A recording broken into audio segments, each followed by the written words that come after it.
The Conservative MP addressed the Labour leader following his statement to reiterate he would still support a second Brexit referendum, despite the majority of the House voting against the provision to have one.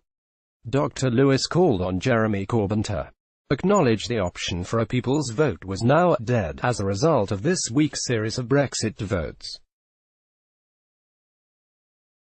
Following the House of Commons vote to request an extension of Article 50, Labour leader Jeremy Corbyn reiterated his support for a second referendum. He said, "Today I reiterate my conviction that a deal can be agreed based on our alternative plan that can command support across the House. I also reiterate our support for a people's vote, not as a political point-scoring exercise but as a realistic option to break the deadlock," but with the loud approval of his colleagues in the House. Dr. Lewis blasted, "I was rather puzzled about the leader of the opposition saying something about a people's vote. Is there any way within the rules of order one can register the fact that as more than half the House of Commons voted against a second referendum tonight, the fact that so many of them abstained has nothing to do with it, and the matter is completely dead." Brexit news. Tory MP Dr. Julian Lewis calls on Corbyn to acknowledge a second vote option is dead. Image. UK Parliament. MPs approved by 412 to 202 a motion setting out the option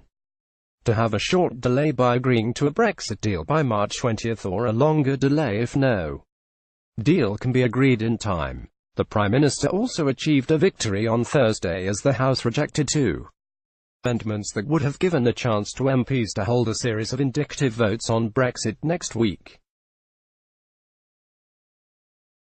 Speaker John Bercow took everyone by surprise as he chose to put to a vote on the amendment tabled by Sarah Wollaston, one of the 11 members of the independent group, demanding an extension of Article 50 to allow a second Brexit referendum to take place. The amendment did not find a majority in Parliament, as MPs from the Labour Party were whipped to vote it down and advised by the People's Vote campaign not to support a vote on a second Brexit referendum yet.